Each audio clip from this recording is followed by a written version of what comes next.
नमस्कार, welcome to टीस्टेक में आप सभी का स्वागत है। और हम पढ़ रहे हैं बेसिक मैथ्स सीरीज, और बेसिक मैथ्स सीरीज में क्वाड्रेटिक इक्वेशन पढ़ने वाले हैं जो कि एलजेब्रा का पार्ट है।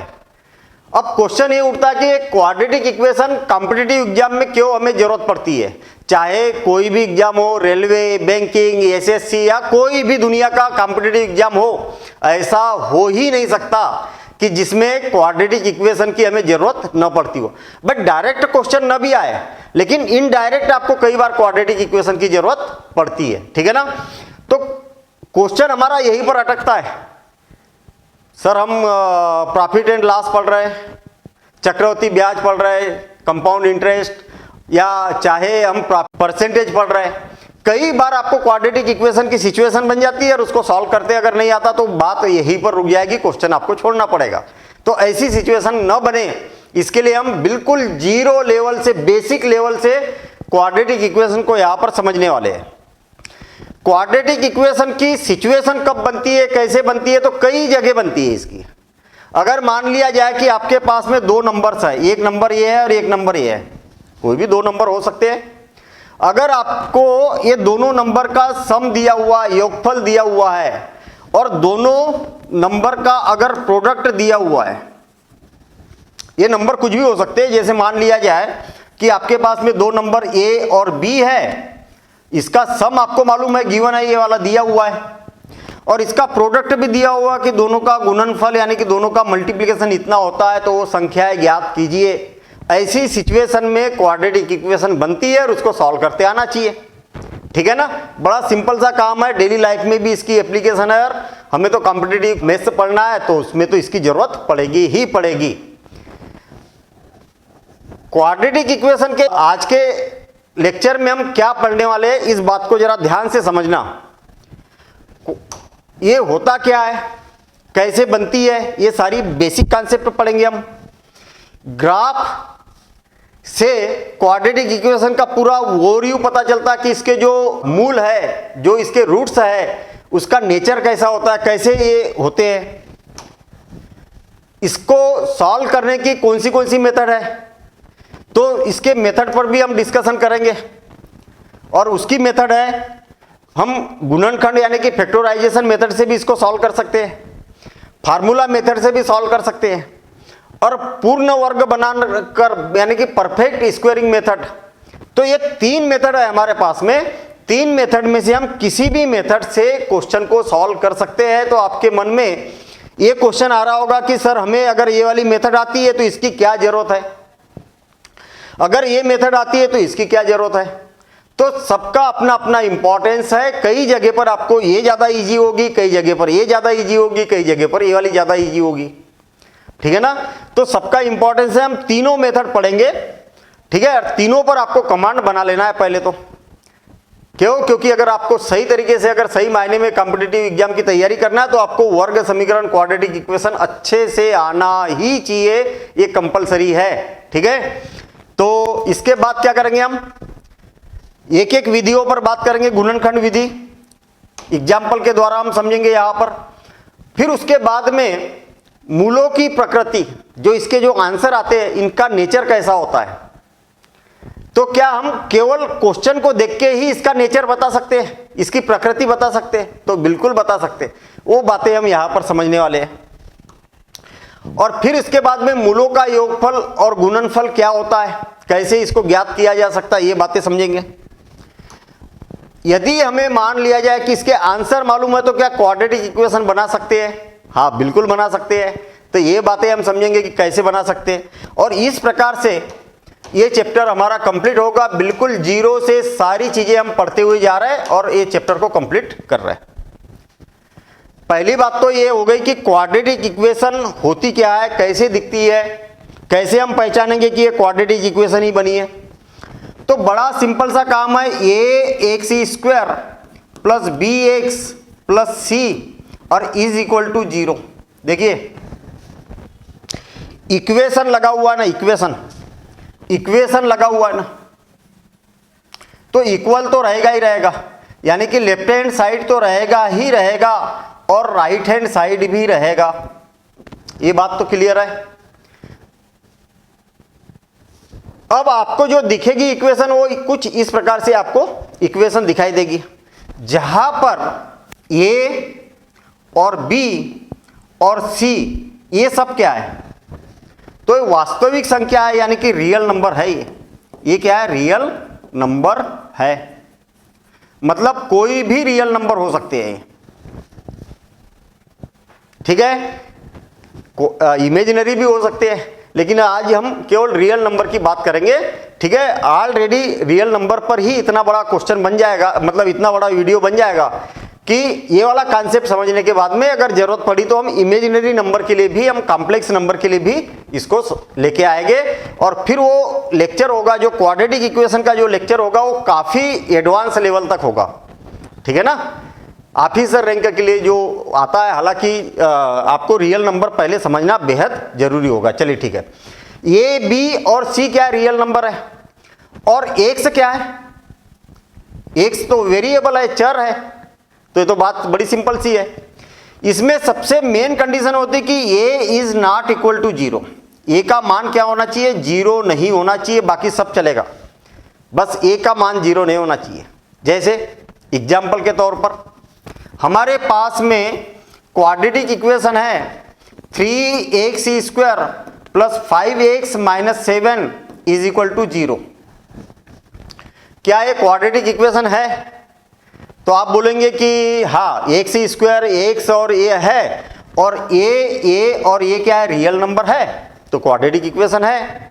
सेकंड कंडीशन क्या बनती है कि a का मान जीरो नहीं होना चाहिए। कहने का मतलब जो x² का कोफिशिएंट है, x² का गुणांक है, ये जीरो नहीं होना चाहिए। और जीरो हो जाए तो क्या हो जाएगा, चलो थोड़ी देर के लिए मैं इसको जीरो करके देखता हूं। यहां पर अगर जीरो रहेगा तो 0x² plus 5x minus 7 is equal to 0। अरे क्वाड्रेटिक का मतलब होता है डिग्री 2। क्या होना चाहिए, डिग्री 2। वर्ग का मतलब घात 2। घात कितनी होना चाहिए, 2 होना चाहिए। ये चैप्टर की मीनिंग है, वर्ग यानी कि 2 घात। अच्छा, अगर ये 0 हो गया तो ये तो खत्म हो गया ना, तो आपके पास क्या बचागा, 5x minus 7 is equal to 0। क्या ये क्वाड्रेटिक है क्या इसकी 2 घात है क्या, नहीं है, तो फिर क्वाड्रेटिक हुआ क्या, नहीं हुआ, ये तो रेखिक बन गया। तो कहने का मतलब ये हुआ कि आपके पास इसका x² का होना जरूरी है। जब तक x² नहीं रहेगा क्वाड्रेटिक नहीं बनेगी। अच्छा, क्या ये 0 हो सकता है, 3x² minus 7 is equal to 0। x वाला पद 0 हो जाए कोई दिक्कत नहीं है, अभी भी क्वाड्रेटिक है। क्या ये 0 हो सकता है, हाँ, 3x² माइनस 5x या plus 5x is equal to 0, अभी भी ये क्वाड्रेटिक है, यानी कि वर्ग समीकरण है। क्या ये दोनों एक साथ 0 हो सकते हैं, तो बिल्कुल हो सकते हैं भाई, ये भी क्वाड्रेटिक इक्वेशन है।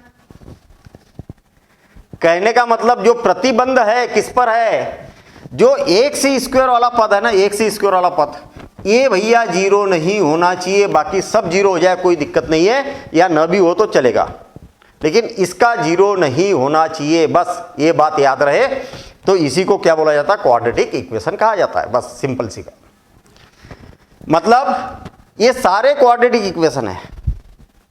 हाँ, अगर मान लिया जाए कि 3x² इज इक्वल टू 7, अब है क्या क्वाड्रेटिक, अरे हम मैथ्स कर रहे हैं, ये 7 को इधर ले आएंगे तो बन जाएगा ना क्वाड्रेटिक, इसमें क्या घबराने की जरूरत है, ये इधर उधर हो सकता है, कोई दिक्कत नहीं। ये जो 7 है वो उस साइड गया तो अभी भी तो क्वाड्रेटिक इक्वेशन है। अब बताना, x plus 1 whole square is equal to 2x² minus 7x plus 5। अब ये क्वाड्रेटिक है क्या, तो इसको हल करके देखना पड़ेगा, सिंप्लीफाई करके देखना पड़ेगा, तब पता चलेगा। अरे ये तो अभी एक क्वाड्रेटिक में भी एक क्वेश्चन बन गया कि ये क्वाड्रेटिक है या नहीं है। तो इसको सिंप्लीफाई करेंगे कि a plus B whole square, आपको सबको मालूम है a plus B whole square क्या होता है, तो a² plus 2ab plus b² is equal to 2x² minus 7x plus 5। अधिकतम घात किसकी है, हाईएस्ट डिग्री किसकी है, इसकी, और इधर किसकी है, इसकी। दोनों में बड़ा कौन है, तो ये है बड़ा, 2x² बड़ा है x² से, तो फिर ये सारे के सारे उस साइड जाएंगे। जो बड़ा है, जो हाईएस्ट डिग्री वाला जो टर्म बड़ा है उसकी ओर ये सारे के सारे जाएंगे। तो क्या हो जाएगा, देखिए 2x² माइनस 7x प्लस 5, और ये पूरा का पूरा उस साइड जाएगा, तो माइनस x² आपको मालूम है इधर से उधर जाएगा, तो इसका चिन्ह बदल जाएगा, ये पॉजिटिव हो तो नेगेटिव, ये पॉजिटिव हो तो नेगेटिव, ये पॉजिटिव हो तो negative. Minus 2x minus 1 is equal to 0। अब इधर क्या बचा, 0 बचा। 2x² में से x² माइनस करेंगे तो x², माइनस 7x और माइनस 2x माइनस 9x और प्लस 4 इज इक्वल टू 0। अब दिख रही क्या क्वाड्रेटिक, हाँ अब दिख रही है। तो कहने का मतलब कहीं भी सिचुएशन बने उसको सिंप्लीफाई करके देखो, ऐसा कुछ दिखे तो आप बोल दो कि भैया ये क्वाड्रेटिक है, अदरवाइज क्वाड्रेटिक नहीं है। सिंपल, ठीक है। चलिए अब क्वेश्चन ये उठता है कि इन क्वाड्रेटिक इक्वेशन को सॉल्व क्यों किया जाता है और इसको हल क्यों किया जाता है। हल इसलिए किया जाता है कि ये जो सिचुएशन बनती है ना, वो दो कंडीशन के बेस पर बनती है। ये जो कंडीशनें बनती है वो क्या है, दो कंडीशनों के बेस पर बनती है। जैसे दो संख्याओं का गुणनफल इतना है, दोनों का योगफल इतना है, तो वो संख्याएं ज्ञात कीजिए। दो कंडीशन दी है आपको तो वो संख्याएं बताना है। और जब ऐसे क्वेश्चन आएंगे तो सिचुएशन बनेगी हमेशा क्वाड्रेटिक इक्वेशन, और क्वाड्रेटिक इक्वेशन जब बन गई तो इसको हमें सॉल्व करते आना चाहिए। बस इतना सिंपल सा काम है, ठीक है। चलिए आगे बढ़ते हम। अगर मेरे पास ax² plus bx plus c is equal to 0 है, या तो मैं एक काम करता हूं कि y इज इक्वल टू इतना है, ठीक है। y इज इक्वल टू एक फंक्शन बन गया कुल मिला के। अब आप बोलोगे कि सर पढ़ रहे फंक्शन कहां से आ गया बीच में। चलिए मैं फंक्शन को हटा देता हूं, थोड़ी देर के लिए हम इसको y मान लेंगे, तो ये क्या हो गया, 0 हो गया। और y मान लेंगे तो y is equal to ax² plus bx plus c, और ऐसा हो गया। कहने का मतलब हम क्या है, थोड़ा सा ग्राफ को समझना चाह रहे हैं यहां पर कि इसको अगर ग्राफिकली रिप्रेजेंट किया जाए तो कैसी सिचुएशन आएगी। तो देखिए कंफ्यूज नहीं होना, अगर बातें थोड़ी अटपटी भी लगे तो थोड़ा सा झेल लेना, लेकिन ये बात जो है ना, थोड़ा सा झेल लेने का मतलब क्या है, झेल लेने का मतलब ये है कि थोड़ा सा सब्र रखना। क्यों, क्योंकि ये बातें बड़ी इंपॉर्टेंट है। इससे आपको क्वाड्रेटिक इक्वेशन का एक कॉन्सेप्ट बहुत अच्छे से समझ में आएगा। बहुत ज़्यादा एडवांस में नहीं जाएंगे हम, ठीक है ना। मेरे पास में यहाँ पर ऐसी सिचुएशन है, 1 2 और ये 3, और एक स्थिति बना देता हूं मैं यहां पर, ठीक है, और एक स्थिति बना देता हूं। तो इस कॉन्सेप्ट को अगर आपने अच्छे से समझ लिया तो क्वाड्रेटिक इक्वेशन का कॉन्सेप्ट क्लियर हो जाएगा। सुनिए, मेरे पास में ऐसी सिचुएशन है, ये वाली ऐसी सिचुएशन है, ठीक है। ये वाली जो सिचुएशन है इस प्रकार से यहां पर दिखाई दे रही, ये वाली सिचुएशन। मैं क्या करूंगा, इसका ग्राफ बनाऊंगा। और ग्राफ कैसे बनाते हैं, जो भी क्वाड्रेटिक इक्वेशन दी जाएगी, यहां पर फंक्शन के फॉर्म में लिख दिया मैंने, तो x के मान रखेंगे तो उसके सापेक्ष y के कुछ मान आएंगे, y के कुछ मान आएंगे। तो हो सकता है कि जब इसका ग्राफ बनाएंगे, बनाना नहीं है अभी हमें, क्योंकि हम दूसरी डायरेक्शन में जा रहे हैं, केवल हम यहां पर समझना चाह रहे हैं कि क्वाड्रेटिक इक्वेशन के साथ में कंडीशन क्या बनती है। दुनिया का कैसा भी क्वाड्रेटिक इक्वेशन हो, उसका जब ग्राफ बनाएंगे तो आपके पास में क्या बनेगा, परवलय बनेगा। एक क्या बनेगा, परवलय बनेगा। परवलय ऐसा भी हो सकता है, परवलय मतलब पैराबोला, एक ऐसा पैराबोला बनेगा। आप एक काम करना, क्वाड्रेटिक इक्वेशन लेना कोई भी और उसको y के बराबर मान लेना, कुछ निर्देशांक रख के देखना, कुछ पॉइंट रख के देखना और उसको ग्राफ पर ड्रा करके देखना। अगर आपको आता है तो करके देखना, नहीं आता तो मत करना, कोई जरूरी नहीं है, ठीक है ना। अभी हम उस पर बात नहीं कर रहे। तो आपके पास में हमेशा पैराबोला ही बनेगा, यानी कि परवलय ही बनेगा, ऐसा कुछ ग्राफ बनेगा।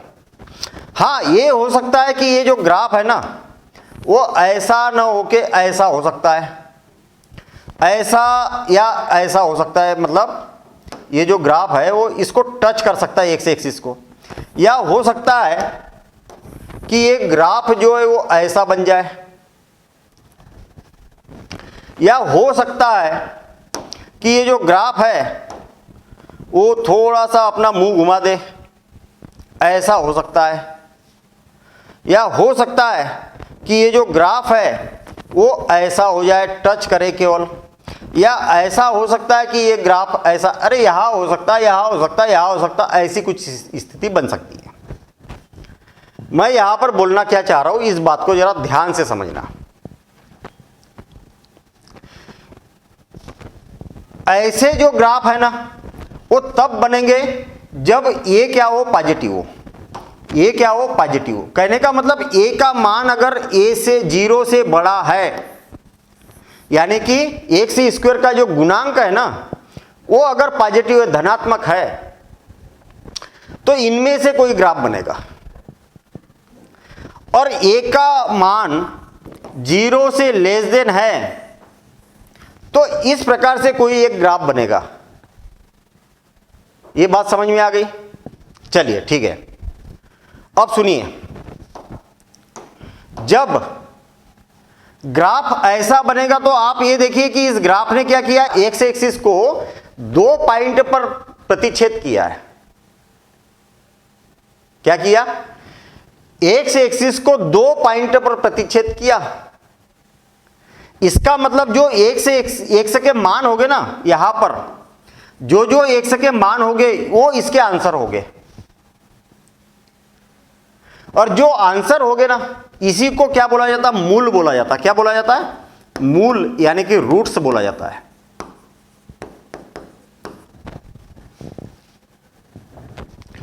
फिर से और एक बार, ये जो ग्राफ ने, अब आप यहां पर मैंने फिर बताया कि ग्राफ में आपको ज्यादा उलझना नहीं है, केवल और केवल हम प्रैक्टिकल की बात कर रहे हैं कि जब इसका हम ग्राफ बनाते हैं तो वो या तो ऐसा ऊपर की ओर मुंह का बनेगा, अपवर्ड बोला जाता है, या तो नीचे के मुंह का बनेगा। 2 ही कंडीशनें बनेगी। जब ऊपर के मुंह का बनेगा तो ऐसा हो सकता है, ऐसा हो सकता है, ऐसा हो सकता है। मतलब आप ऐसे पर मत जाना, ये इधर भी हो सकता है, मतलब ये इधर इधर इधर कहीं पर भी हो सकता है, मतलब सिचुएशन बता रहा हूं मैं। अब क्या होगा कि जब ऐसा बनेगा तो एक अक्ष को 2 जगह प्रतिच्छेद कर रहा है, और ये क्या कर रहा है, एक अक्ष को केवल टच होके निकल जा रहा, और ये तो एक अक्ष को प्रतिच्छेद ही नहीं कर रहा। अरे कितना भी बढ़ा दो, ऐसा बढ़ा दो, तो कभी भी एक अक्ष को प्रतिच्छेद नहीं कर रहा। इसका मतलब क्या हुआ? इसका मतलब इस स्थिति में 2 आंसर आएंगे, 2 एक्स के मान आएंगे। इस स्थिति में एक्स का केवल 1 मान आएगा, क्योंकि एक ही तो बिंदु पर प्रतिच्छेद कर रहा, और इस स्थिति में एक्स के कोई भी मान नहीं आएंगे। इस बात को बिल्कुल दिमाग में भर लेना कि जब भी वर्ग समीकरण बने तो 2 आंसर हो सकते हैं इसके, या तो 1 आंसर हो सकता है, या कोई भी वास्तविक संख्या आंसर नहीं हो सकती है इसकी। वास्तविक की बात कर रहा हूं मैं, रियल नंबर की बात कर रहा हूं, इमेजिनरी की बिल्कुल बात नहीं करूंगा मैं आज, ठीक है। अगर उल्टा हो तो यहां पर भी तो 2 स्थितियां है, मतलब 3 स्थितियां है। यहां पर 2 मान आ सकते हैं एक्स के, यहां केवल 1 ही मान आ गया, और ये तो एक्स अक्ष को प्रतिच्छेद ही नहीं कर रहा, तो कोई हल नहीं, इसका कोई भी वास्तविक मूल नहीं होगा। तो कहने का मतलब ये सब बताने का मेरा पर्पस क्या है? केवल और केवल ये बताने का पर्पस है, जो कि आज हम इस क्लास में पढ़ने वाले हैं, कि वर्ग समीकरण के जो मूल होते हैं वो 2 भी हो सकते हैं, 1 भी हो सकता है, या कोई मूल भी नहीं हो सकता, यानी कि कोई हल नहीं हो सकता इसका। तो ये 3 कंडीशन आपको याद रखना है, ठीक है। चलिए आगे बढ़ते हैं हम। अब सॉल्यूशन, यानी कि हल क्या होता है इसका। तो हल करने की हमारे पास में कुछ अलग अलग विधियां हैं, अलग अलग मेथड है। इन मेथड्स पर हम डिस्कशन करेंगे। यहां पर क्या है, तीन मेथड दिखाई दे रही है। सबसे पहली क्या है, गुणनखंड विधि, यानी कि उसके गुणनखंड करना है। दूसरी विधि होती है सूत्र विधि, उसका सूत्र बनाना है, सूत्र विधि के द्वारा हल होगा। और एक हो गई पूर्ण वर्ग बनाने वाली विधि।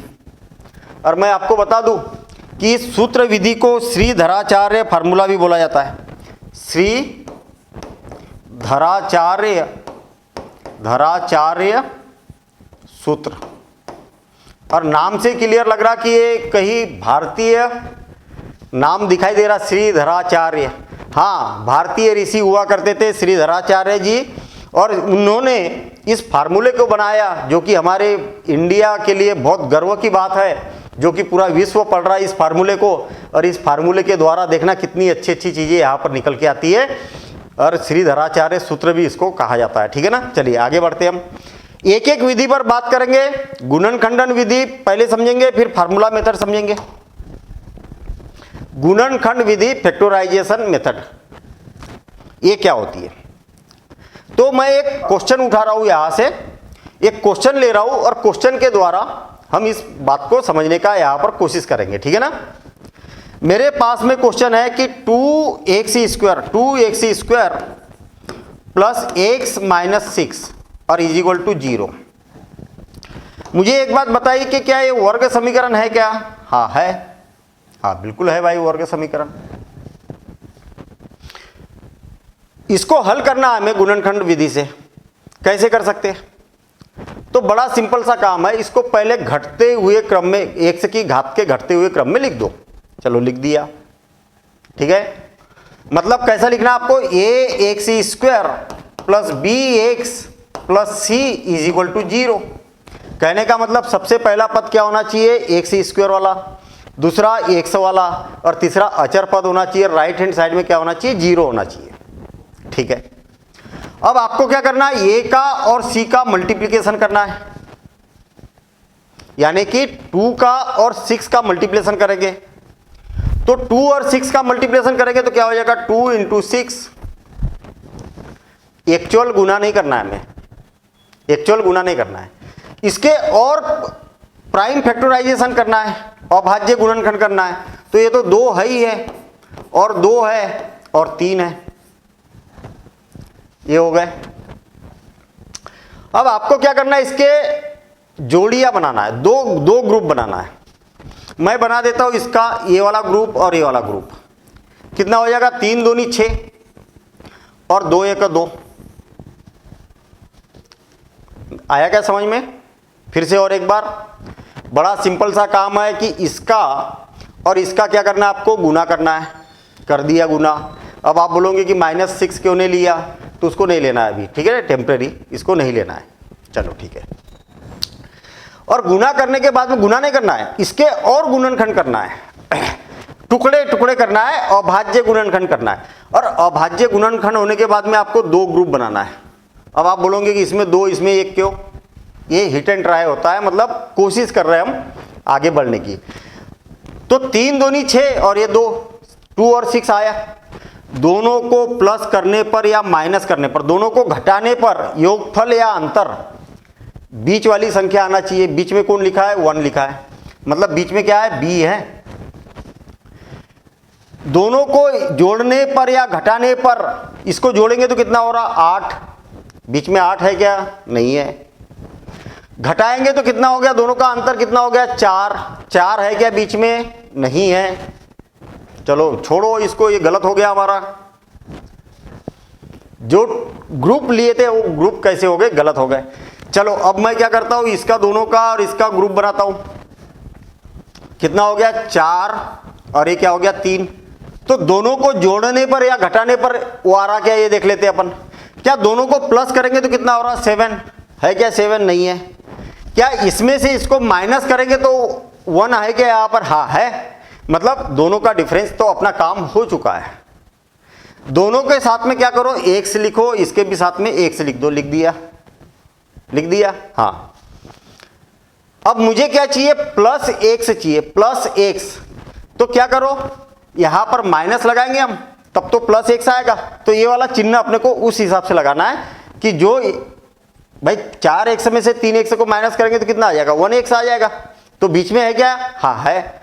कहने का मतलब ये हुआ कि आपको इसको क्या करना है, 2 टुकड़ों में ऐसा तोड़ना है कि जिसका गुणनफल, देखो इसका गुणनफल, इसका और इसका चिन्ह सहित गुणनफल जो है ना, इसके गुणनफल के बराबर होना चाहिए। इसका और इसका मल्टीप्लिकेशन करेंगे तो क्या हो जाएगा, -12x²। और इसका भी मल्टीप्लिकेशन करेंगे तो -12x²। और दोनों को प्लस करेंगे तो बीच वाला पद आना चाहिए। बस इतनी सी बात है। तो चलिए, ये जो लिखा हुआ है ना, इसको हम यहां पर लिख देते। देखिए 2x² और -6 = 0। जो 1 से लिखा है ना, उसके जगह लिख देंगे हम +4x और -3x। कहने का मतलब ये जो बीच वाला है ना, स्प्लिटिंग मिडिल टर्म, बीच वाले पद को तोड़ो, बीच वाले पद को तोड़ो। देखिए एक्स को हमने 2 पदों में तोड़ दिया। पहला पद तो जैसे लिखा है, दूसरा लास्ट पद भी जैसे के वैसे लिखा है। अब आपको क्या करना है, इसके 2 ग्रुप बनाना है। एक ग्रुप ए बन जाएगा, एक ग्रुप ए बन जाएगा। ये विधि है, ये मेथड है, ये प्रॉपर तरीके से स्टेप बाय स्टेप आपको ऐसे चलना है। इसमें से क्या बाहर निकल रहा, तो इसमें से कौन बाहर निकल रहा है, एक्स इसमें भी है, पहले तो 2 इसमें भी है, 2 इसमें भी है, तो 2 बाहर निकल जाएगा। एक्स इसमें भी है, एक्स इसमें भी है, तो एक्स भी बाहर निकल जाएगा। तो 2 एक्स बाहर निकल गया तो क्या बच गया, एक्स। और इसमें से भी 2 बाहर निकल गया तो +2 बचा, और एक्स बाहर निकल गया तो केवल 2 बचा है केवल। यहां पर भी माइनस है, यहां पर भी माइनस है, तो माइनस कॉमन निकाल देंगे, बाहर निकाल देंगे।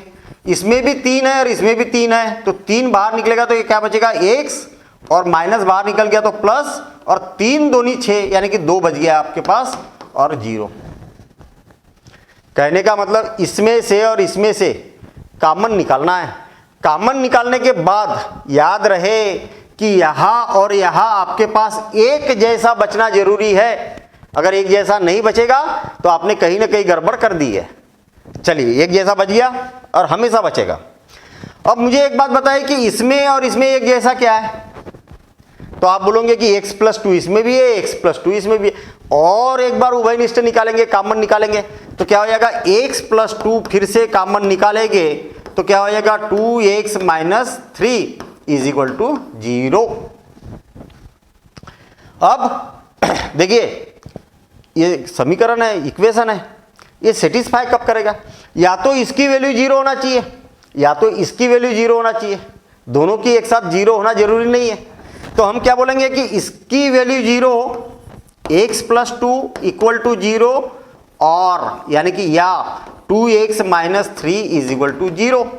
और 2 साइड जाएगा तो क्या हो जाएगा, x = -2, और x क्या हो जाएगा, 3 उस साइड जाएगा तो 3, और 2 का क्रॉस मल्टीप्लिकेशन करेंगे तो 3/2। तो ये हो जाएगी इसके आंसर। तो उम्मीद कर रहा हूं कि ये बातें समझ में आ गई होगी, और नहीं आई होगी तो और एक एग्जांपल लेते, कोई दिक्कत नहीं है ना।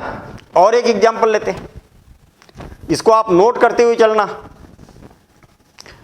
थोड़ा सा डिफिकल्ट वाला एग्जांपल लिया जाए, या साधारण सा एग्जांपल लेता हूं मैं। 2x² -x + 1/8 = 0। ये एक एग्जांपल ले लिया मैंने। चलिए ठीक है, थोड़ा सा अटपटा सा लग रहा है ना, तो हम क्या करते, एलसीएम ले लेते। एलसीएम कितना आ जाएगा, 8। तो या तो आप ऐसे ही एलसीएम ले लो, या तो 8 जितना भी एलसीएम आएगा ना उसका पूरे में मल्टीप्लिकेशन कर दो, तो वो ज़्यादा ईजी है। चलिए मैं डायरेक्ट कर रहा हूँ, एलसीएम ले रहा हूँ। चलो ठीक है, एलसीएम कितना आ जाएगा, 8। तो 8 दूनी 16 x² -8x और +1 = 0। और ये 8 का क्रॉस मल्टीप्लिकेशन करेंगे तो कितना हो जाएगा, तिर्यक गुना करेंगे तो क्या हो जाएगा, 16x² -8x + 1 = 0। अब थोड़ा सा सुकून है हमें कि ये थोड़ी सी अटपटी सी इक्वेशन लग रही थी, हमें क्वाड्रेटिक रूप में हमने इसको कन्वर्ट कर दिया। अब क्या किया जा सकता है, मैंने बताया था कि आपको इसका और इसका मल्टीप्लिकेशन करना है। किसका किसका? 16 का और 1 का। चलो ठीक है, 16 इंटू 1 कर देता हूं मैं, कर दिया। इसको और प्राइम फैक्टराइज करना है तो 16 को क्या लिख सकते हैं? 2 इंटू 2 इंटू 2 इंटू 2 इंटू 1। अरे 2 दूनी 4, 4 दूनी 8, 8 दूनी 16, ऐसा लिख सकते हैं हम। हाँ बिल्कुल लिख सकते हैं। अब हम क्या करते हैं, इसके 2 टुकड़े करते हैं। इसके क्या करते हैं? 2 टुकड़े करते हैं। एक टुकड़ा कर देता हूं मैं ये, और एक टुकड़ा कर देता हूं ये। क्या हो जाएगा? 2 दूनी 4, 4 दूनी 8, 8 और 2 एक 2, ऐसे 2 टुकड़े कर दिए। क्या दोनों को जोड़ने पर, दोनों को प्लस करने पर बीच वाला पद आ रहा क्या? नहीं आ रहा। अरे प्लस करने पर कितना आ रहा? 10, और माइनस करने पर कितना आ रहा? 6 है क्या बीच में? 10 या 6 है क्या? नहीं है, मतलब ये कैंसिल। ऐसा हमारा प्रयत्न, कोशिश ये गलत हो गई। चलो दूसरी कोशिश करते हैं हम, इसको और इसको साथ में रखते हैं। तो 2 2 जा 4 और 2 2 जा 4, क्या दोनों को प्लस करने पर कितना हो रहा? 8 है क्या बीच में? हाँ है ना। माइनस करेंगे तो 0 हो जाएगा, तो 0 तो है ही नहीं बीच में। तो प्लस करने पर क्या हो रहा? वो हो रहा। तो फिर हम क्या करते? दोनों के साथ 1 से 1 से लिख देते। हो रहा तो लिख देते 1 से 1 से। अब मुझे चाहिए -8x। क्या चाहिए? -8x। अरे दोनों प्लस भी होना चाहिए, चिन्ह भी माइनस का आना चाहिए। तो आपको मालूम है ना मैथ्स में ऐसी कंडीशन तब बनती है जब दोनों के सामने माइनस का साइन हो। हाँ बिल्कुल सही है। तो ये चिन्ह को संभल के लगाना आपको। -4x और -4x से कितना हो जाएगा? -8x हो जाएगा। अब थोड़ा सा एक बार ये भी चेक कर लो कि क्या दोनों का मल्टीप्लिकेशन करने पर इसके और इसके मल्टीप्लिकेशन के बराबर हो रहा क्या? देखना, इसका और इसका मल्टीप्लिकेशन करेंगे तो क्या होगा? 16x², और इसका और इसका मल्टीप्लिकेशन करेंगे तो माइनस माइनस प्लस 16x²। हाँ, गुणनफल उनके बराबर है, तो अपना काम हो गया। ये एक बार वेरीफाई कर लेना है। आपको क्या करना है? 16x² को जैसे के वैसे लिखना है, प्लस 1 को भी जैसे के वैसे लिखना है, इक्वल टू 0। -4x और -4x बीच में कर देना है, ये जो भी आ जाएगा तो -4x आ गई क्या बात समझ में? स्प्लिटिंग द मिडिल टर्म, यानी कि इसको क्या कर दिया हमने? 2 टुकड़ों में विभाजित कर दिया। बाकी सब जैसे के वैसे काम है। अब आपको क्या करना है? आपको क्या करना है? 2 2 के ग्रुप बनाना। एक ग्रुप ए बन जाएगा, एक ग्रुप ए बन जाएगा। चलो बन गया। मुझे एक बात बताइए कि इसमें से क्या उभयनिष्ठ निकल रहा, क्या कॉमन निकल रहा? इसमें भी 4 है, इसमें भी 4 है, तो 4 कॉमन निकल जाएगा। इसमें भी x है और इसमें भी x है, तो x से भी कॉमन निकल जाएगा। तो 4 4 जा 16x माइनस 4x कॉमन निकल गया तो 1 बचा। देखना, अगर पहले वाले पद अगर नेगेटिव है तो माइनस को तो बाहर निकालना ही निकालना है आपको। तो -1 कॉमन निकलेगा। देखो ये माइनस को बाहर निकाल दिया तो यहां पर अंदर क्या बचा? 4x। और ये जो प्लस है ना, प्लस 2 माइनस मिलके बना होता है। प्लस में 2 माइनस छुपे होते हैं भाई। माइनस इंटू माइनस क्या होता है? प्लस होता है। एक माइनस बाहर निकल जाएगा तो एक माइनस बचेगा ना, इसमें से भी माइनस बाहर निकलेगा तो एक माइनस बचेगा, और -1 = 0। हमेशा यहाँ और यहाँ एक जैसा बचना चाहिए, तो इसको मैं बाहर निकाल देता हूँ। 4x -1 ये कॉमन निकल गया तो ये हो जाएगा 4x -1 = 0। इसके इक्वल टू 0 या इसके इक्वल टू 0, तो 4x -1 = 0 या 4x -1 = 0। तो x का मान कितना हो जाएगा? ये 1 उस साइड जाएगा तो 1, और 4 का क्रॉस मल्टीप्लिकेशन करेंगे तो 1/4 1/4। केवल एक ही आंसर होगा। अरे x का मान 1/4 1/4, दोनों आंसर एक जैसे, मतलब एक ही आंसर है इसका। इससे पहले कितने आंसर आए थे? 2। ये अभी कितना आया? केवल 1। तो ऐसे भी हो सकते हैं, क्योंकि कोई, मैंने शुरू में ही बताया आपको कि कोई क्वाड्रेटिक इक्वेशन है, उसके हो सकते कि 2 आंसर आए, यहाँ एक ही आंसर आया, दोनों एक जैसे ही है, मतलब एक ही आंसर आया। और कई बार ऐसा हो सकता है कि इसका आंसर ही ना आए, कोई वास्तविक संख्या ही ना आए, ऐसा भी हो सकता है। यानी कि काल्पनिक संख्या होती है या सम्मिश्र संख्या होती है, वो कैसे होती है वो हम अलग सेपरेट वीडियो में पढ़ेंगे, एक ही वीडियो में सब मिक्स नहीं करना चाह रहा हूँ मैं, ठीक है ना। तो अभी आज हम वास्तविक यानी कि रियल नंबर पर ही बात करेंगे। तो मेरे ख्याल से गुणनखंडन विधि आपको समझ में आ गई होगी। चलिए अब आगे की बात करते हैं हम। फार्मूला मेथड, या इसको क्या बोला जाता है, श्रीधराचार्य फार्मूला। क्या बोला जाता है, श्रीधराचार्य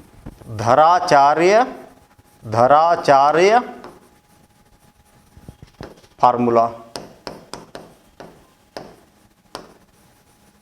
ठीक है। इंडियन मैथमेटिशियन है, इन्होंने बनाया था। और कैसे बना था उसकी बात न करें, ठीक है। वो पूर्ण वर्ग बनाने वाली विधि से बना था, है ना। मैंने 9th 10th क्लास बड़े बिल्कुल शिद्दत से एक एक कॉन्सेप्ट के साथ में मैंने पढ़ाया है, ठीक है ना। अगर आपको पूरी कंप्लीट वीडियो सीरीज चाहिए, 9th का पूरा कंप्लीट मैथ्स, 10th का पूरा कंप्लीट मैथ्स, है ना। अगर आप ऐसा चाहते हैं कि मैं पहले 9th 10th बहुत अच्छे से कंप्लीट कर लूँ, तो आपको ये एप्लीकेशन पे मिल जाएगा। ये कोर्स पूरा कंप्लीट कोर्स है, मतलब हर एक कॉन्सेप्ट, हर एक क्वेश्चन, हर एक बेसिक, सारी चीज़ें उसके अंदर अवेलेबल है।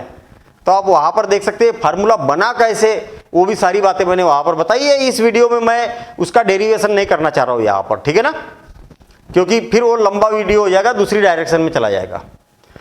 अगर मेरे पास क्वाड्रेटिक इक्वेशन है, वर्ग समीकरण है, ax² plus bx plus c is equal to 0, ये ऐसा कोई वर्ग समीकरण है, तो मैं फार्मूला लगा के डायरेक्ट इसका आंसर निकाल सकता हूं। मतलब मैं का मतलब हम निकाल सकते हैं, ठीक है। कैसे? इसका फार्मूला होता है ax is equal to minus B plus minus under root b² minus 4ac और डिवाइडेड बाय 2a, ये होता है, ये फार्मूला होता है इसका क्वाड्रेटिक इक्वेशन का। श्रीधराचार्य जी ने बनाया था। तो इस फार्मूले में एक की वैल्यू रख दो, अरे कितना सिंपल काम है, ए की वैल्यू यहां और यहां रख दो, बी का मान यहां रख दो और सी की वैल्यू यहां रख दो और इसको सिंप्लीफाई कर दो, आंसर आ जाएगा, आंसर आ जाएगा। जैसे मान लिया जाए कि अभी आपको याद होगा कि हमने जो क्वेश्चन किया था 2x² plus x minus 6 is equal to 0, ये वाला क्वेश्चन किया था ना। इसी को मैं फार्मूले मेथड से करके देखते हैं हम। आप देखिए ना, ये x² plus bx plus c is equal to 0 है कि ना।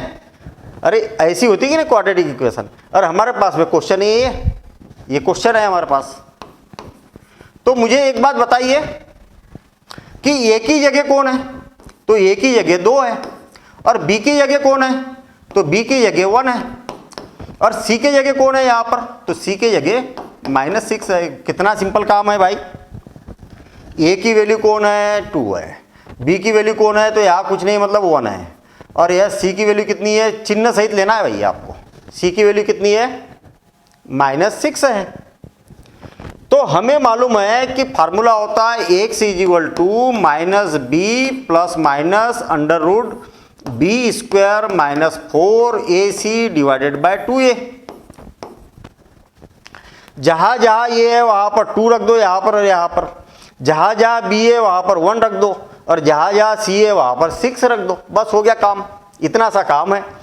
तो x इज इक्वल टू क्या हो जाएगा, माइनस बी की वैल्यू कितनी है, 1 है ना, बी की वैल्यू 1 है तो यहाँ रख दी, plus minus under root b² यानी कि 1 का स्क्वायर माइनस 4, और ए की वैल्यू 2 और सी की वैल्यू कितनी है, माइनस 6, और डिवाइडेड बाय 2, और ए की वैल्यू कितनी है, 2 है। तो x इज इक्वल टू कितना हो जाएगा, minus 1 plus minus under root b² का मतलब क्या हो गया, 1 का वर्ग तो 1 ही होता है, आपको सबको मालूम है।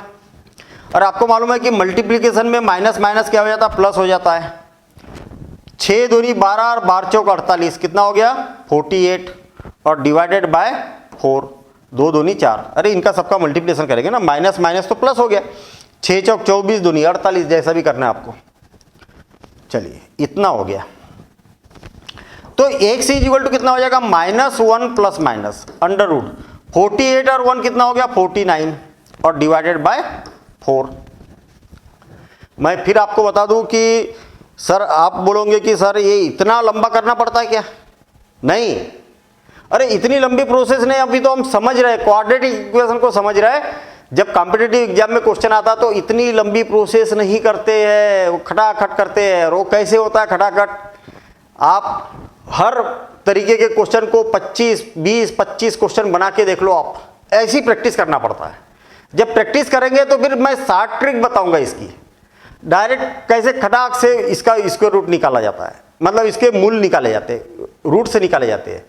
तो 60 ट्रिक तब काम करती है जब आपका बेस क्लियर हो, जड़ मजबूत हो, तो पेड़ मजबूत रहेगा। आई ना बात समझ में? तो आपको पहले जड़ को मजबूत करना है, और वही काम अभी हम यहाँ पर कर रहे हैं। स्टेप बाय स्टेप आप सॉल्व करिए, फिर देखना आप खुद ही जब 50 क्वेश्चन करने लगोगे तो आप खुद ही अच्छा ये और ये ऐसा हो गया, ऐसा हो गया, मतलब इस स्टेप के ये सब लिखने की जरूरत, आप तो ये लिखोगे ही नहीं ना, अरे ये लिखोगे ही नहीं, ये भी लिखोगे ही नहीं, ये फार्मूला लिखोगे ही नहीं, काहे के लिए लिखोगे? मतलब ऐसा दिमाग में छा जाएगा वो फार्मूला, डायरेक्ट यहीं पर कैलकुलेशन करोगे, ये 48 और 19 डायरेक्ट ये स्टेप आएगी आपकी। कैसे आएगी उस पर हम डिस्कशन करेंगे, लेकिन अभी नहीं, अभी तो हम बात चीज़ों को सीख रहे हैं। यहाँ पर डिवाइडेड बाय कितना हो गया 4 हो गया, ठीक है ना, डिवाइडेड बाय 4 इतना आ गया।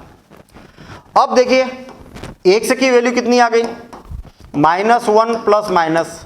अच्छा 49 का स्क्वायर रूट कितना होता है, वर्गमूल कितना होता है, तो आपको सबको मालूम है ना, 7 7 49 होता है और डिवाइडेड बाय 4। यहां पर प्लस का भी साइन है, माइनस का भी साइन है। एक बार क्या करना है, प्लस से लेना है, टेकिंग पॉजिटिव साइन, ठीक है ना, और एक बार क्या करना है, नेगेटिव साइन लेना है, टेकिंग नेगेटिव साइन, धन चिन्ह लेने पर और ऋण चिन्ह लेने पर, ठीक है ना, ऐसा, ठीक, नेगेटिव साइन। एक बार पॉजिटिव साइन लेंगे तो क्या हो जाएगा, x equal to -1 plus 7 divided by 4, और एक बार नेगेटिव साइन लेंगे तो क्या हो जाएगा, x equal to -1 minus 7 divided by 4। नहीं आई क्या बात समझ में? अरे यहाँ पर 2 चिन्ह है ना, एक धन का है एक ऋण का है, पूरा जैसे के वैसे नोट करना है। यहाँ पर एक बार प्लस लिखना है, एक बार माइनस लिखना है। 7 में से 1 को माइनस करेंगे तो कितना हो जाएगा, 6 डिवाइडेड बाय 4, x इक्वल 2 1 2 2 3 6, तो कितना हो जाएगा 3/2। देखना पहले जो क्वेश्चन किया था हमने 3/2 ही आया होगा, उसका आंसर आया था ना। और यहां पर कितना हो जाएगा, x इक्वल टू -8/4, तो 4 से 2 टाइम कैंसिल, तो x की वैल्यू क्या आ जाएगी, -2। तो एक आंसर आ जाएगा आपके पास इतना, मतलब x की वैल्यू कितनी आ गई, -2 और 3/2, ऐसे 2 आंसर आ गए। आई बात समझ में?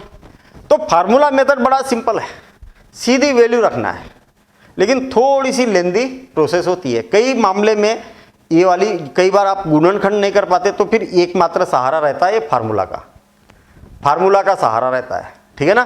तो इसमें कमांड बनाओ, कमांड, जब कमांड बनाएंगे तब सारी चीजें आसान लगने लगेगी, ठीक है ना। चलिए, परफेक्ट स्क्वेयरिंग मेथड, पूर्ण वर्ग बनाने की विधि, नाम ही क्लियर है, पूर्ण वर्ग बनाना। इसमें आपको 3 फार्मूले अच्छे से मालूम होना चाहिए, x प्लस वाई या a plus B whole square, और ये याद भी है सबको, a square plus 2ab plus B square, और a minus b whole square, ये होता है a square minus ab 2ab plus B square, और एक होता है a square minus b square. तो a माइनस बी और a प्लस बी, या यहाँ पर प्लस लगा दिया तो यहाँ पर माइनस आ जाएगा। मेरे ख्याल से सभी को याद है ये फार्मूले, है ना, नहीं है तो कर लेना। आपको या तो ये 2 फार्मूले की जरूरत पड़ेगी इस विधि में, या तो ये 2 फार्मूले की जरूरत पड़ेगी। मतलब ये वाला फार्मूला तो लगेगा ही लगेगा, इस विधि को यूज करना है। तो जब x वाला पद पॉजिटिव हो तो ये फार्मूला लगेगा, और नेगेटिव है तो ये वाला फार्मूला लगेगा। ये तो लगना ही लगना है। तो मैं एक क्वेश्चन लिख रहा हूं और उस क्वेश्चन के बेस पर x square plus 4x minus 5 is equal to 0, ये वाला क्वेश्चन है, और इस क्वेश्चन को हम सॉल्व कर रहे हैं इस मेथड से। ध्यान से समझना, ध्यान से समझना।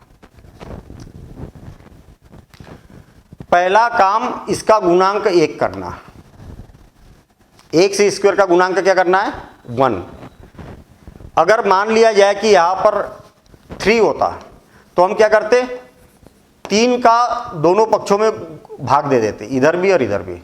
तो यहां पर 3 से भाग देंगे तो ये हो जाएगा, अरे 4/3 एक्स और माइनस 5/3। ये बात समझ में आई क्या?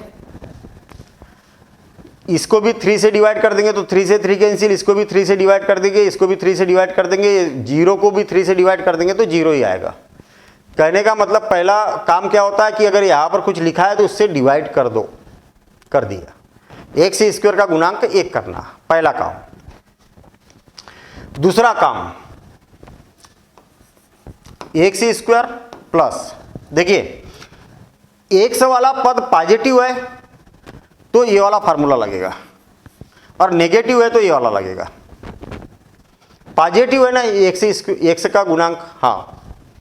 तो आपको क्या करना है, यहां पर 4x लिखा है ना, तो 2 से डिवाइड करना है, 2 का मल्टीप्लिकेशन करना है हमेशा, किसी किसी में नहीं, हमेशा। मतलब जो x का गुणांक है उसमें 2 का भाग भी देना है और 2 का गुणा भी करना है, और इसको जैसे के वैसे लिख देना है। अब ऐसा क्यों? ऐसा इसलिए कि आपको क्या चाहिए? 2 चाहिए बीच में, बीच वाले पद में क्या चाहिए? 2 चाहिए। तो 2 यहां पर चाहिए था मुझे, इसलिए 2 का ऊपर नीचे गुना कर दिया। कहने का मतलब आपके पास ऐसा आ गया, एक्स स्क्वायर प्लस 2 और इंटू 2 इंटू एक्स, मतलब 2 से 4 2 बार कैंसिल, तो ऐसा आ गया -5 इज इक्वल टू 0। अब कुछ ये फार्मूला बनते हुए नजर आ रहा आपको, देखना। फार्मूला क्या बोलता है? ए स्क्वायर प्लस 2a और b प्लस बी स्क्वायर, ऐसा। कुल मिला के मैं ए को एक्स को ये बोल रहा हूं मैं, ए स्क्वायर प्लस 2a और b के जगह कौन है? 2 है। देखना, अरे यहां और यहां एक जैसा है, यहां और यहां एक जैसा है, हाँ। यहां पर 2 है, हाँ। तो यहां पर जो रहेगा वही यहां पर b स्क्वायर होना चाहिए। देखना, यहां और यहां एक जैसा है ना, ए स्क्वायर प्लस 2a और b के जगह कौन है? 2 है। तो आपको क्या करना है? एक्स स्क्वायर प्लस 2a और b के जगह कौन है? 2 है। अरे ए स्क्वायर प्लस 2ab, b के जगह कौन है? 2 है। तो आपको क्या करना है? 2 का स्क्वायर जोड़ना भी है, 2 के स्क्वायर को घटाना भी है। और पहले से क्या लिखा है यहां पर? 5 इज इक्वल टू 0। नहीं आया क्या समझ में? जो यहां पर आएगा ना, 2 और x के अलावा जो भी यहां पर आएगा उसका स्क्वायर को जोड़ भी देना है और उसके स्क्वायर को माइनस भी कर देना है। अरे दोनों जगह प्लस कर दिया, माइनस भी करना है। आई क्या बात समझ में? ऐसा करना है। अब देखिए, इतने को अगर हम देखेंगे तो एक फार्मूला बन गया, A square plus 2ab plus B square. तो ये क्या होगा? a प्लस बी का होल स्क्वायर। इतने को हम ऐसा लिख सकते हैं, देखो ना, A square plus 2ab plus B square बन गया ना, हाँ। और यहां पर क्या हो गया? माइनस 2 का स्क्वायर कितना हो गया? 4, और 4 और 5 9, तो -9 इज इक्वल टू 0, ऐसा हो गया। अब क्या हो जाएगा? x प्लस 2 का होल स्क्वायर माइनस 3 का स्क्वायर लिख सकता हूं क्या मैं? इज इक्वल टू 0, हाँ लिख सकते हैं। आपको लग रहा होगा कि अरे सर ये तो बहुत लेंदी जा रहा, बहुत टफ है, बहुत ये है। नहीं है टफ, मैं तो आपको बहुत ज्यादा डिटेल में समझा रहा हूं, होगा कि बहुत लेंदी जा रहा। नहीं, लेंदी नहीं है, आसान है, ठीक है। अब ये वाला फार्मूला लगेगा, ए स्क्वायर माइनस बी स्क्वायर क्या होता है? ए प्लस बी, ए माइनस बी। यहाँ पर a की वैल्यू कितनी है, इतनी है, और b की वैल्यू कितनी है, 3 है। तो a plus b, x plus 2 plus 3, a plus b हो गया। अरे a प्लस a और a minus b, x plus 2 minus 3 और इज इक्वल टू 0। अरे a लिख दिया दोनों जगह, यहाँ पर प्लस लगा दिया, यहाँ माइनस लगा दिया है। b की वैल्यू कितनी है, 3, और एक बार प्लस और एक बार माइनस। ये क्या हो जाएगा, x प्लस 5 और x माइनस 1, 2 में से 3 को माइनस करेंगे तो 1 इज इक्वल टू 0। तो आप बोलोगे कि x plus 5 is equal to 0, या है ना, क्या हो जाएगा, x minus 1 is equal to 0। तो ये 5 उधर जाएगा तो x is equal to minus 5 या x इज इक्वल टू 1। ये दो आंसर इसके आ गए। आ गई बात समझ में? तो ये है परफेक्ट स्क्वायरिंग मेथड। आपको कम से कम 20-25 क्वेश्चन बना के देखना है, ठीक है ना, बनाना है क्वेश्चन, हर मेथड पर बना के देखना है। और ज़्यादा अच्छा तरीका है कि एक ही क्वेश्चन को आप तीनों मेथड से बना के देखो, ठीक है। आप बोलोगे कि सर आ तो गया, अब क्यों ज़्यादा क्वेश्चन, क्यों ज़्यादा क्वेश्चन का मतलब ये है कि वो बात दिमाग में फिक्स बैठेगी, जब आपको ज़रूरत पड़ेगी उसकी तब खटाक से याद आएगा आपको, फिर वो सोचने की ज़रूरत नहीं पड़ेगी। यही तो होता है ना, प्रैक्टिस प्रैक्टिस प्रैक्टिस। जितनी ज़्यादा प्रैक्टिस करेंगे उतना बेहतर काम होते चलेगा। और ये अनुभव आप खुद करेंगे। आपने 5 क्वेश्चन किए तब आपकी स्पीड देखना, उसी के आपने 20 क्वेश्चन किए तब स्पीड देखना, उसी के आपने 40 क्वेश्चन किए फिर स्पीड देखना। तो सारा खेल स्पीड का है। चाहे दुनिया का कोई भी एग्जाम हो, बेस एक ही होता है, बेस एक ही होता है। लेवल अलग अलग हो सकते हैं, किसी में थोड़ा सा अप लेवल हो सकता है, किसी में थोड़ा सा कम हो सकता है, लेकिन मैथ्स तो मैथ्स ही है, हर जगह एक ही मैथ्स रहेगा, ठीक है ना। चलिए आगे बढ़ेंगे हम। बेस आपका फिक्स रहना चाहिए। Nature of roots, nature of roots, मूलों की प्रकृति, मूलों की प्रकृति। अब मूलों की प्रकृति को देखने के लिए हमें वापस चलना पड़ेगा, कहां पर, जहां पर मैंने ग्राफ की बात की थी। भाई मुझे एक बात बताओ कि मेरे पास में वर्ग समीकरण है, यह है वर्ग समीकरण। इसको मैंने y के बराबर सपोज कर लिया, 0 को हटा के एक बहुपद बना दिया या फंक्शन बना दिया। और इनके बीच में ग्राफ बनाएंगे तो दो प्रकार की सिचुएशन आएगी, या तो इसका मुंह ऊपर की ओर रहेगा, अपवर्ड रहेगा, या तो मुंह नीचे की ओर रहेगा, यानी कि डाउनवर्ड रहेगा। जब ऊपर की ओर रहेगा तो ये एक्स अक्ष को दो जगह पर, दो बिंदुओं पर प्रतिच्छेद करेगी, इसका मतलब 2 इसके मूल आएंगे। या तो हो सकता है कि एक ही जगह एक्स अक्ष को प्रतिच्छेद करे, एक्स अक्ष को देखना है आपको, वाई को नहीं, केवल एक ही जगह एक्स अक्ष को प्रतिच्छेद करे, इंटरसेक्ट करे, टच करे, तो केवल एक आंसर आएगा। और एक भी जगह इंटरसेक्ट ना करे तो कोई भी वास्तविक इसका मूल नहीं होगा। डाउन में भी ऐसे ही है, ये 2 जगह कर रहा है, ये एक जगह कर रहा है, ये एक भी जगह नहीं कर रहा, मतलब ऐसा होगा, ठीक है। इसका कोई मूल नहीं होगा, इसका एक मूल होगा, इसके 2 मूल होंगे। वास्तविक की बात कर रहा हूं मैं, ये बार बार बताता हूं मैं, ठीक है। चलिए आगे की बात करेंगे। मतलब आपको ये पता चल गया, आपको ये बात पता चल गई अच्छे से कि जब क्वाड्रेटिक इक्वेशन हो तो इसका एक आंसर आ सकता है वास्तविक, या 2 आ सकते या एक भी नहीं आ सकता, ठीक है। हमारे पास में श्रीधराचार्य फार्मूला क्या था ये बताओ मुझे, थोड़ा सा याद करो। श्रीधराचार्य फार्मूला था x equal to minus B plus minus under root b square minus 4ac divided by 2a, ऐसा था ना।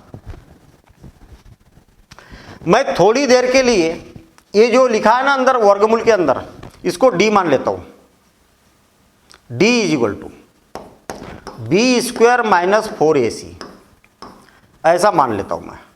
तो ऐसा मान लेंगे तो x इज इक्वल टू आपके पास अब नया फार्मूला क्या बनाओगे आप, minus B plus minus under root d divided by 2a, है ना।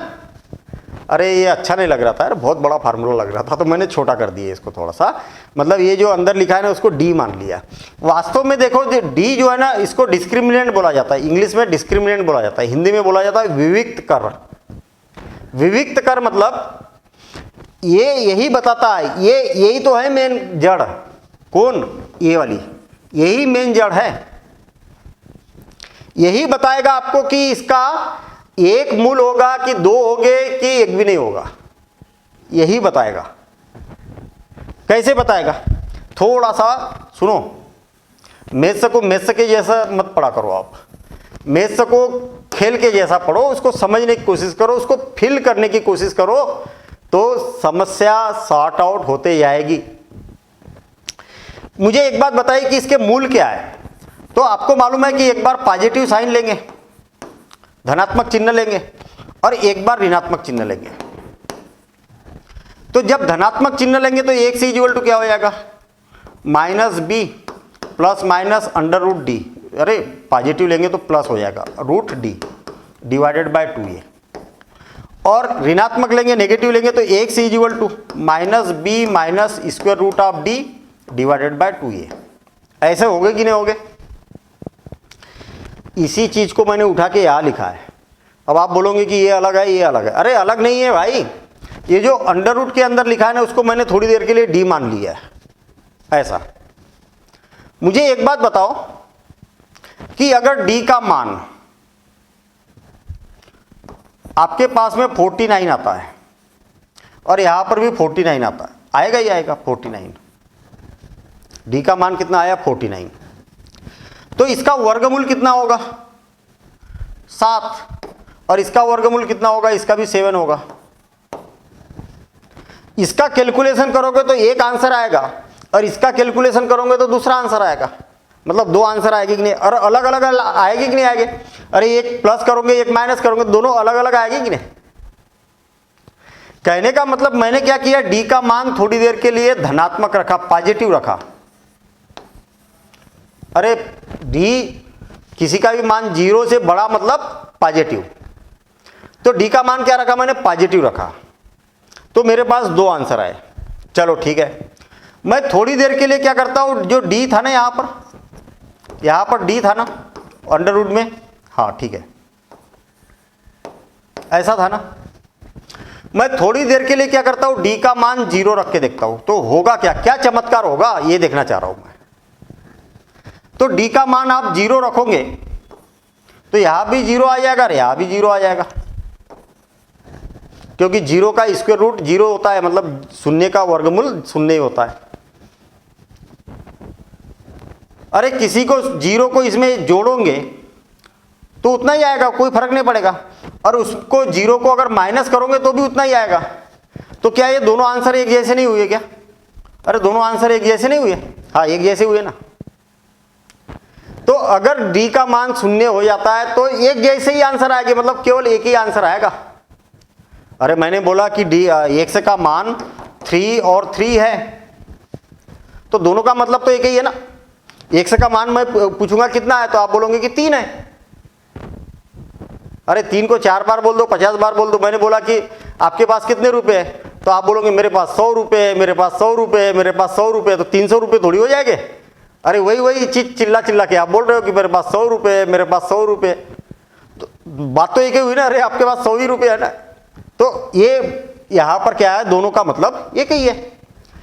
ये भी तो हो सकता है, ये भी तो हो सकता है कि डी का मान 0 से छोटा हो भैया, डी का मान क्या हो, 0 से छोटा हो, डी का मान 0 से छोटा हो, ऐसा भी हो सकता है ना।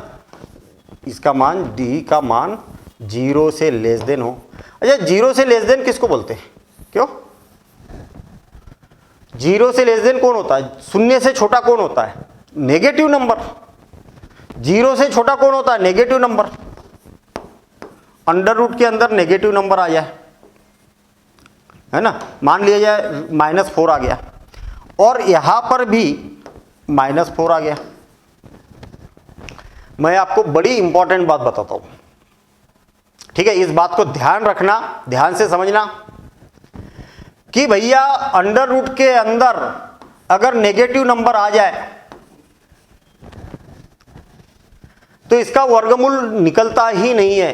कोई भी वास्तविक संख्या नहीं होती है, इमेजिनरी नंबर होती है, वो पार्ट अलग है। हम अभी इमेजिनरी की बात ही नहीं कर रहे, ठीक है ना। अरे ऐसा दुनिया में कोई भी वास्तविक संख्या नहीं जिसका वर्गमूल ऋण 4 हो, मतलब ऋण 4 का कोई वर्गमूल हो, ऐसी कोई वास्तविक संख्या है ही नहीं। थोड़ा सा प्रूफ करके बताओ क्या। मान लिया जाए कि इसका मान कितना है, 100 है। इसका मान कितना है, 100 है।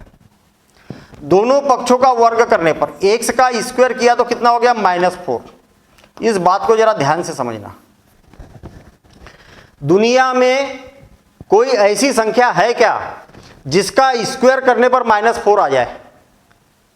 अरे दुनिया में कोई ऐसी संख्या है क्या जिसका स्क्वायर करने पर -4 आ जाए? तो आप बोलोगे कि है सर। क्या है भाई? 2 है।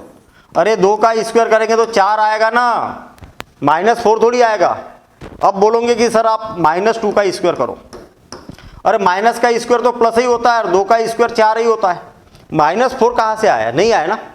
मतलब 100 का मान आप चाहे कुछ भी रख दो तो नेगेटिव नंबर आ ही नहीं सकता। आ सकता है क्या? नहीं आ सकता है। जब नहीं आ सकता है तो फिर क्या बोलेंगे हम, भैया ऐसी कोई दुनिया में संख्या होती ही नहीं है। ये अंडर रूट के अंदर नेगेटिव आ गया तो दुनिया में ऐसी कोई संख्या होती ही नहीं है। कोई भी वास्तविक संख्या नहीं होती है। होती है लेकिन वो थोड़ा सा एडवांस लेवल, वो काल्पनिक संख्या होती है। ठीक है, वो बातें मैं अलग कवर करूंगा। ठीक है ना, वो अलग चीजें कवर करूंगा। अभी हम वास्तविक के लिए बात करें तो ऐसी कोई वास्तविक संख्या होती ही नहीं है। यानी कि एक और ये आंसर हो सकता है क्या? नहीं हो सकता है। कुल मिला के हमने यहां पर 3 केस देखे। पहला केस जब क्या हो, डी का मान 0 से बड़ा हो, तब क्या होते? Roots are distinct, roots are real and distinct. आई क्या बात समझ में? नहीं आई। ये लिखा क्या है, थोड़ा सा हिंदी में भी लिख देता हूं मैं। जो मूल हो गए ना इसके, मूल मतलब जो उत्तर हो गए इसके, मूल वास्तविक तथा अलग अलग हो गए, यानी कि भिन्न भिन्न हो गए, या अलग अलग ही लिख देता हूं मैं, अलग अलग हो गए। ये बात समझ में आई क्या? रूट्स कैसे हो गए? रियल हो गए और अलग अलग हो गए। ठीक है। अब सेकंड केस, मतलब कुल मिला के 2 आंसर आएंगे। ये कहना चाह रहे हैं हम, और दोनों आंसर अलग अलग रहेंगे। ठीक है। यदि डी की वैल्यू क्या हो, 0 हो, तो रूट्स कैसे रहेंगे? Roots are equal, real and equal.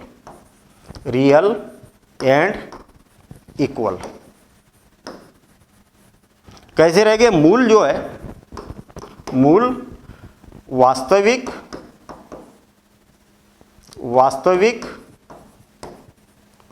तथा समान या बराबर। कहने का मतलब एक आंसर आपका 3 आया तो दूसरा भी आंसर 3 आएगा, यानी कि एक ही आंसर आएगा, है ना। और तीसरा केस, जब क्या हो, डी की वैल्यू लेस देन 0 हो, यानी कि ऋणात्मक हो। देखो ये पॉजिटिव, अरे कोई भी वैल्यू अगर 0 से बड़ी है तो क्या बोलते हैं? इसको पॉजिटिव बोला जाता है। और ये तो 0 है ही है, ये तो मालूम है आपको। और ये क्या हो गया? नेगेटिव। आई बात समझ में? नेगेटिव मतलब ऋणात्मक। तो ऐसे केस में रूट्स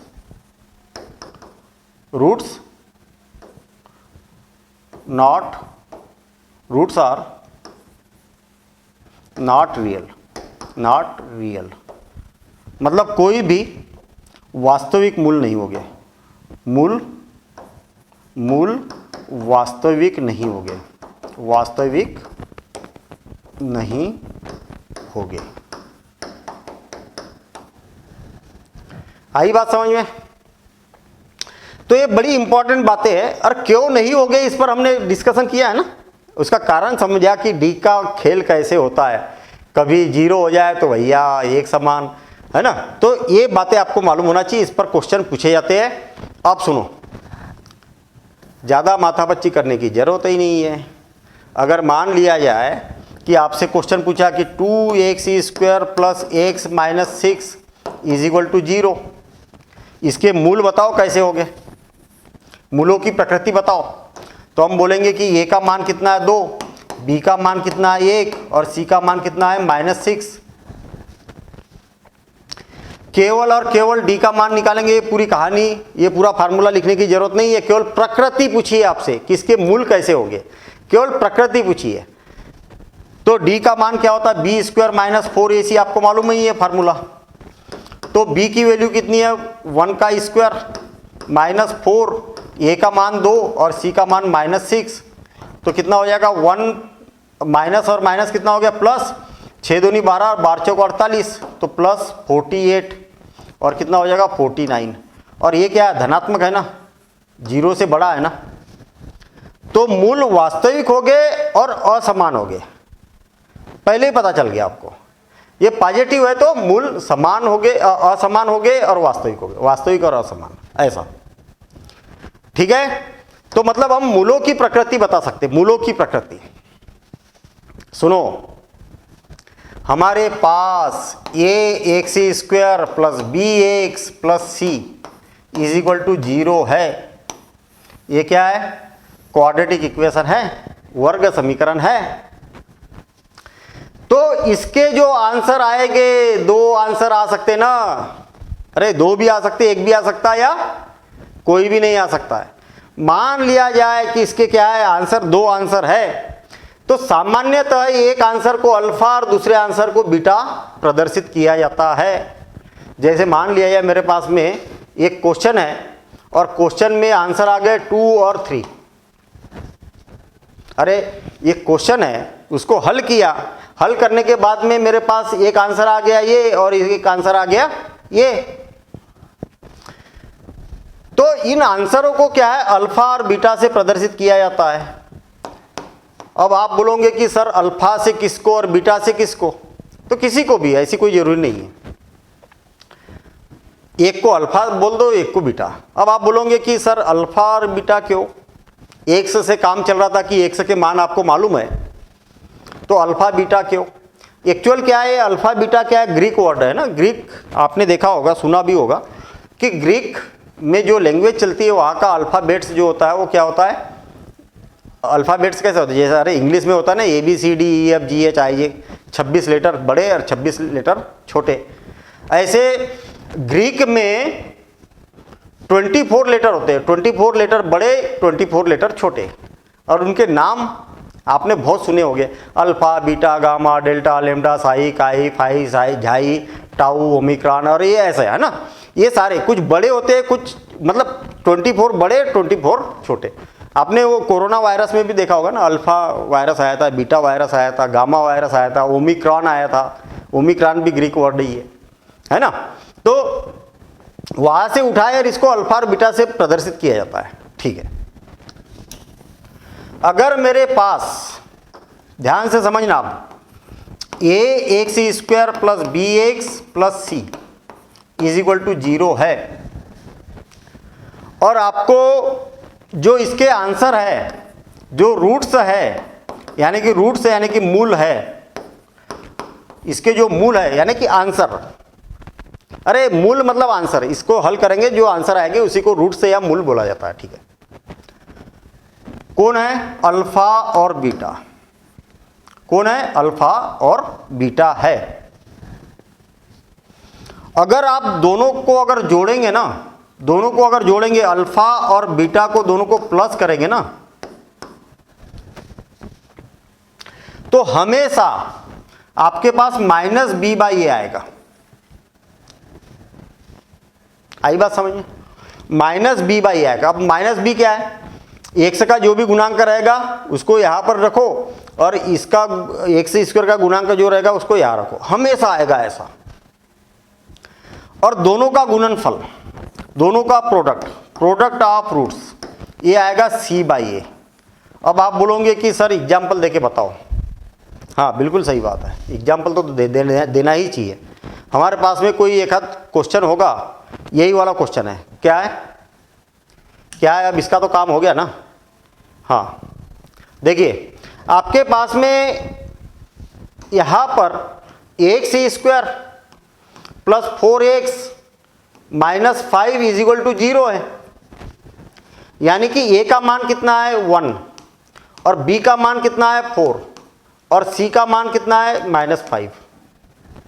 अरे x² का जो गुणांक रहेगा वो 1 है, x का गुणांक है वो 4 है और अचर पद कौन है -5 है। हाँ, और जब इसको सॉल्व किया हमने तो हमारे पास में दो आंसर आए। कौन से आए? अल्फा का मान आ गया मेरे पास में -5 और बीटा का मान कितना आ गया 1।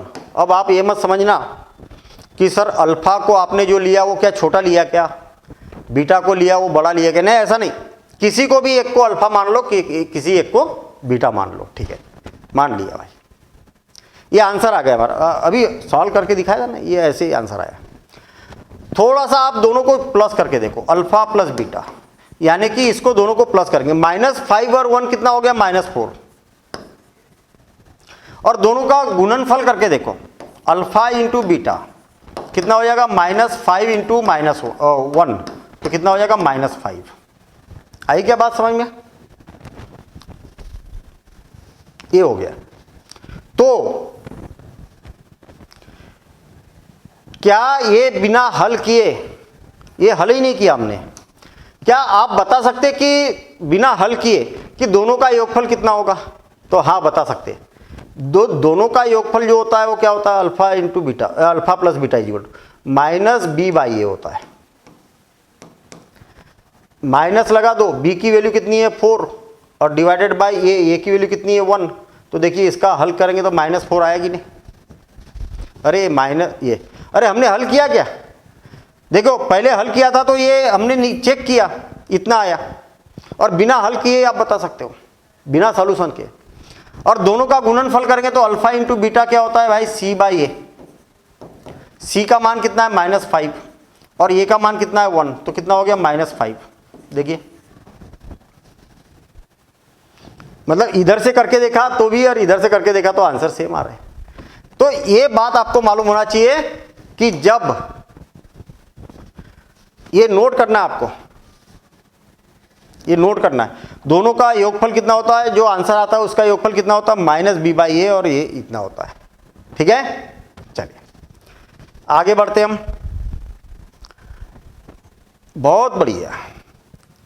अभी तक जितनी भी हमने माथापच्ची की, जितनी भी बातें सीखी, अभी तक ये समझा कि हमारे पास वर्ग समीकरण है, वर्ग समीकरण है, तो आप इसके रूट से निकाल सकते हैं, इसके मूल निकाल सकते हैं, यानी कि इसको हल कर सकते हैं। ऐसा सीखा ना अभी तक? हाँ, मतलब अभी तक हमने ये देखा कि भाई वर्ग समीकरण है तो इसके मूल ज्ञात किए जा सकते। अब देखेंगे कि क्या इसके आंसर मालूम है तो वर्ग समीकरण ज्ञात किया जा सकता? बिल्कुल किया जा सकता। कैसे?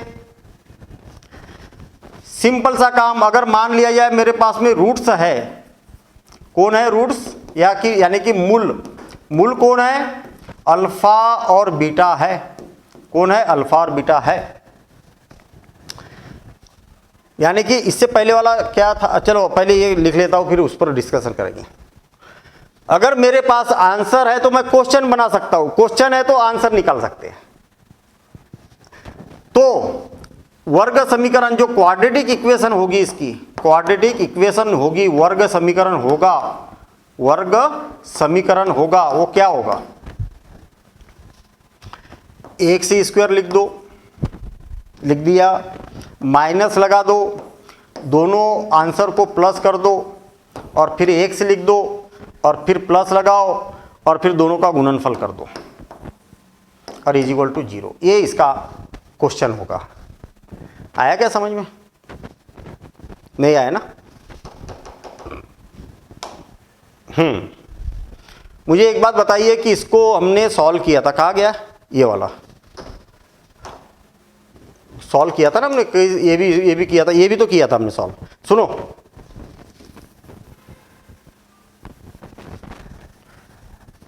ये क्वेश्चन है और इसका जब हल निकाला हमने तो अल्फा की वैल्यू कितनी आई, -5 और बीटा की वैल्यू कितनी आई।